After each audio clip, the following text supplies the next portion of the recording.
Hello friends, कैसे हैं आप सब लोग? मजे में? बहुत दिनों के बाद ये आज वीडियो बना रहा हूँ मैं। चलिए आज देखते हैं कि इनकम टैक्स के अंदर ये अभी फाइनेंशियल ईयर क्लोज होने वाला है। बजट के अंदर न्यू टैक्स के बारे में भी बहुत कुछ बता दिया है। तो जब हम इनकम टैक्स फिल करना शुरू करें, जब न्यू फाइनेंशियल ईयर शुरू होगा तो अपना फॉर्म 16 आएगा और हम इनकम टैक्स फिल करेंगे। तो इस इनकम टैक्स के अंदर क्या क्या चीज नहीं दी गई है उसके बारे में थोड़ा आज बात कर लेते हैं, ताकि at the time of filing income tax हमें कोई दिक्कत ना आए। New tax regime and old tax, ये दो पार्ट अभी भी सेम टू सेम है। ऑप्शनल में दिया गया है न्यू टैक्स रिजिम। ये जो मैं आपको दिखा रहा हूँ वो न्यू टैक्स रिजिम का इनकम टैक्स स्लैब है।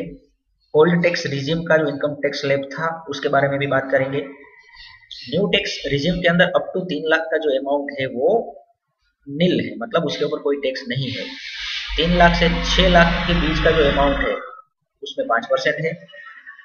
6 लाख से 9 लाख के बीच का जो अमाउंट आपका आएगा उसके ऊपर 10% है। 9 लाख से 12 में 15, 12 से 15 में 20 और 15 से एबो का जो अमाउंट है उसके ऊपर 30 लाख का 30% का आपको टैक्स देना पड़ेगा। जो ओल्ड टैक्स रिजिम था उसमें क्या था, जो 3 लाख है वहां पर अप टू 2.5 मतलब 2.5 लाख तक नील था। 2.5 लाख से लेकर 5 लाख का जो अमाउंट है उसके ऊपर 5% था, और 5 लाख से लेकर 10 लाख का जो अमाउंट है उसके ऊपर 20% था, और 10 लाख से ऊपर का जो अमाउंट है उसके ऊपर 30% था। ये ओल्ड टैक्स के अंदर भी बहुत सारी चीजें आती है, उसके बारे में हम आगे डिस्कस करेंगे कि कौन सा अच्छा है, कौन सा फिल करना चाहिए, ओल्ड टैक्स करना चाहिए या न्यू टैक्स रिजिम करना चाहिए। तो ये जो डिस्प्ले है वो न्यू टैक्स रिजिम के हिसाब से है। दोनों अपनी अपनी जगह पर सही है, बट कैसे है वो देखते हैं। अभी ये जो चीज है particular old tax regime and new tax regime में क्या फर्क है। Income level for rebate eligibility, 5 lakh तक का अगर आपका इनकम टैक्स आफ्टर डिडक्शन बनता है तो आपको रिबेट मिलेगा। रिबेट जैसे वो 12,500 अगर आपका टैक्स कट रहा है तो वो शून्य हो जाता है अगर आपने इनकम टैक्स फिल करते समय देखा तो उसी तरीके से ओल्ड में 5 लाख का है, जो न्यू टैक्स रिजिम है उसके अंदर 7 लाख तक का आपको रिबेट एलिजिबिलिटी दिया गया है, तो मैं इस बार ऐड किया गया है। Effective tax free salary income 5.5 हो जाएगी, इन दोनों को मिला के 7.5 हो जाएगी। जो रिबेट है वो 12,500 है, इसमें 25,000 तक का रिबेट आपको मिलेगा। अभी जो बात शुरू हो रही है वो मेन बात है ओल्ड टैक्स और न्यू टैक्स में। ओल्ड टैक्स रिजिम और न्यू टैक्स रिजिम में क्या फर्क है। ओल्ड टैक्स के अंदर आप एचआरए के ऊपर एक्सेप्शन ले सकते हो, न्यू में नहीं ले सकते। एलटीए ओल्ड में ले सकते हो, न्यू में नहीं ले सकते। Other allowances, food allowances old में ले सकते हो, न्यू में नहीं ले सकते। एटीसी के जिसके अंदर हम अपना army provident fund, EPF, LIC, children tuition fee, PPF, ELSS tax saver fund, ये सबको दिखाकर हम टैक्स बेनिफिट ले सकते हैं, न्यू वाले में नहीं ले सकते। एंटरटेनमेंट अलाउंस ओल्ड वाले में था, न्यू में नहीं है। रिक्विजिशन फॉर ऑफिशियल पर्पस का कोई भी डॉक्यूमेंटेशन या एक्टिविटी अगर आपने परचेस की है या कुछ एक्टिविटी की है तो न्यू में भी था, ओल्ड में भी था और न्यू में भी है। Interest on home loan under section 24B on self occupied और वैकेंट प्रॉपर्टी, ओल्ड में आप लोन जो लेते हो उसके ऊपर रिबेट ले सकते थे, नए वाले में नहीं है। Interest on home loan under section 24B on let out property, old में भी था, न्यू में भी है। एम्प्लॉय कंट्रीब्यूशन एनपीएस ओल्ड में था, न्यू में नहीं है। Employer's contribution to NPS old में था, न्यू में भी है। एम्प्लॉई मतलब खुद, एम्प्लॉयर मतलब अगर आपके एम्प्लॉयर जिससे आप पेंशन या पेमेंट ले रहे हो उसने अगर आपका कोई कंट्रीब्यूशन किया गया है एनपीएस का तो वो आप न्यू में ले सकते हो, वो ये चीज है। मेडिकल ओल्ड में था, न्यू में नहीं है। डिसेबल ओल्ड में था, न्यू में नहीं है। एजुकेशन लोन ओल्ड में था, न्यू में नहीं है। इलेक्ट्रिक व्हीकल लोन ओल्ड में था, न्यू में नहीं है। डोनेशन ओल्ड में था, न्यू में नहीं है। सेविंग बैंक इंटरेस्ट ओल्ड में रिबेट ले सकते थे, न्यू में नहीं है।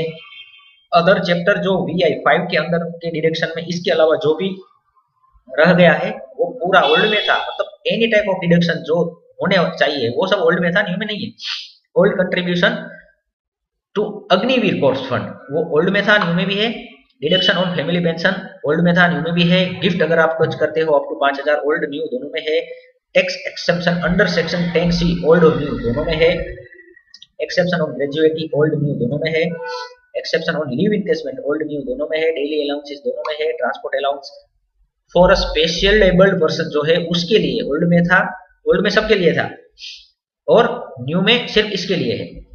कन्वीनियंस अलाउंस ओल्ड में था और न्यू में भी है। तो इस तरीके से आपको ओल्ड और न्यू में क्या क्या टैक्स रीजन में छूट छाट मिल रही है उसका ये पूरा चिट्ठा आपको दिखाया। अब नेक्स्ट एक छोटा सा कैलकुलेशन कर लेते हैं कि किस हिसाब से हमें ये टैक्स रीजन बेनिफिट देता है, ओल्ड देता है या न्यू देता है। सपोज आपका 10 लाख का टोटल ग्रॉस इनकम है। डिडक्शन क्या क्या है, स्टैंडर्ड डिडक्शन जो है वो दोनों में मिलेगा। अंडर सेक्शन 80C में आपका मैक्सिमम 1,50,000 का टैक्स बेनिफिट आप ले सकते हो, वो है, इसमें एलिजिबल नहीं है न्यू वाले में। 80D के अंदर मैक्सिमम 25,000 का आप हेल्थ बेनिफिट ले सकते हो, न्यू में नहीं है। 24B का मतलब आप हाउस लोन वगैरह ले रहे हो, वो ओल्ड टैक्स में था, न्यू में नहीं है। टैक्सेबल इनकम टोटल आपका अगर डिडक्ट करेंगे तो 10 लाख में से 7 लाख हो जाएगा। यहाँ पर 10 लाख में से स्टैंडर्ड डिडक्शन मिलेगा तो उसको काउंट करते हुए 9,50,000 हो जाएगा। तो ये आपकी फाइनल अमाउंट हो जाएगी यहाँ पे। इसके बाद इसके ऊपर क्या क्या टैक्स लगता है वो कैलकुलेट करते हैं। 7 लाख इसमें है, 9,50,000 इसमें है, अप टू 2.5 लाख ओल्ड में नील है, न्यू में कितना है, अप टू 3 लाख। तो अब ओल्ड वाले का 0 हो गया, न्यू वाले का भी 0 हो गया। अभी 2 लाख 2.5 लाख से लेकर 5 लाख के बीच का जो अमाउंट बनेगा आपका वो यहाँ पर बनेगा। 7 लाख में से 2.5 लाख निकल जाएगा, बाकी जो रिमेनिंग बचेगा उसमें से 2.5 लाख से लेकर 5 लाख के बीच का जो अमाउंट है उसके अंदर आपको 12,500 मतलब 5% के हिसाब से टैक्स देना पड़ेगा, राइट। तो मतलब 2.5 लाख के ऊपर आपका टैक्स बढ़ेगा। 2.5 लाख तक फ्री है, 2.5 लाख से लेकर 5 लाख के बीच का अमाउंट 2.5 लाख हो जाएगा, तो उसके ऊपर 5% के हिसाब से 12,500 देना पड़ेगा आपको टैक्स। सेम इसके अंदर 3 लाख तक छूट था तो 3 लाख से 6 लाख मतलब 3 लाख के ऊपर आपको 5% देना पड़ेगा, तो इसका हो जाएगा 15,500 न्यू टैक्स के अंदर। अभी नेक्स्ट ओल्ड टैक्स के अंदर ये सबसे बड़ी चीज थी कि 5% के बाद सीधा 20% का टैक्स स्लेब आ जाता था। तो 5 लाख से लेकर 10 लाख के बीच का जो अमाउंट है उसके ऊपर डायरेक्ट ओल्ड टैक्स में 20% का अमाउंट देना पड़ता था। तो हमने यहाँ पर क्या किया, 5 लाख तक का तो टैक्स दे दिया है, तो रिमेनिंग बचा 7 लाख मतलब 2 लाख। तो 2 लाख के ऊपर 20% हो जाएगा 40,000। सेम उसी तरीके से यहाँ पर हमने 6 लाख तक का टैक्स दे दिया है, तो 6 से 9 लाख, यहाँ पर हमारा टोटल अमाउंट 950 है, तो 6 से लेकर 9 लाख के ऊपर 3 लाख का 10% मतलब 30,000 हो जाएगा यहाँ पे। ये 5 लाख से 10 लाख के बीच में ये 7 लाख अमाउंट आ जाता है, तो अभी 10 लाख से एबो का हमारे पास अमाउंट नहीं है, तो यहाँ पर नील टैक्स आएगा। जबकि यहाँ पर 9 लाख से लेकर 12 लाख के बीच का 15% है, तो यहाँ पर अपना 9 लाख तक का 30,000 आ गया था, ऊपर कितना बचा 50,000, तो इस 50,000 के ऊपर 15% टैक्स लगेगा, तो 7,500 हो जाएगा। अभी 12 लाख से 15 लाख और 9 लाख से 12 लाख का अमाउंट अपने पास टोटल जो हमको ग्रॉस सैलरी मिली उसमें से डिडक्शन के बाद नहीं हो रहा है, इसलिए उस टैक्स के अंदर हम काउंट एलिजिबल नहीं होंगे। टोटल टैक्स आपको 7 लाख के ऊपर यहाँ पर 52,500 पड़ा ओल्ड में, न्यू में भी आपको 950 के ऊपर 52,500 पड़ा। कैसे पड़ा, तो ये जो है अमाउंट उसका टोटल है। सीज 4% के हिसाब से 2,100 आपको देना पड़ेगा, इसमें भी 2,100 देना पड़ेगा। इसमें ओल्ड टैक्स रीजन के अंदर 7 लाख का आपका 54,600 पे करना पड़ रहा है टैक्स, जबकि न्यू के अंदर 9,50,000 के ऊपर आपको 54,600 पे करना पड़ रहा है। अगर ऐसे फिगर देखें तो हमें क्या लग रहा है कि न्यू टैक्स रिजम में जाना चाहिए, राइट। बट कोई ऐसा व्यक्ति कि जिसने होम लोन भी लिया हुआ है, एजुकेशन लोन लिया हुआ है, चाहे और अदर डिडक्शन वो कर रहा है, तो वो सब डिडक्शन है वो हम न्यू टैक्स रिजम के अंदर शो नहीं करते, वो उसमें आता भी नहीं है।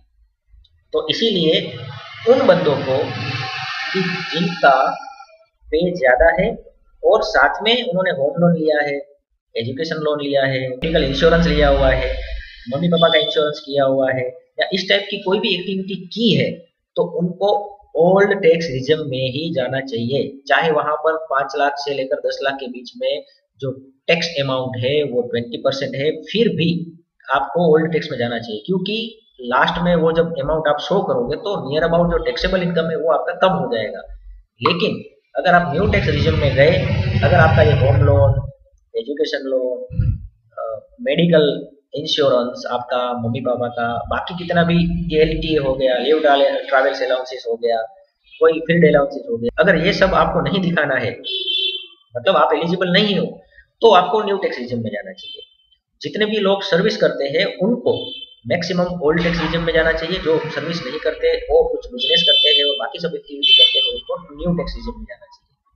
तो इस तरीके से न्यू एंड ओल्ड का तफावत आपको बताया, और हो सके उतना शेयर करें ताकि इनकम टैक्स भरते समय जिन लोगों को पता नहीं है उन लोगों के पास ये वीडियो पहुंचे और किस हिसाब से ओल्ड टैक्स और न्यू टैक्स रिजम के अंदर हमें सिलेक्ट करना चाहिए वो उनको पता चले और वो इनकम टैक्स फिल करने के लिए घबराए नहीं। तो हो सके उतना शेयर करिए मित्रों।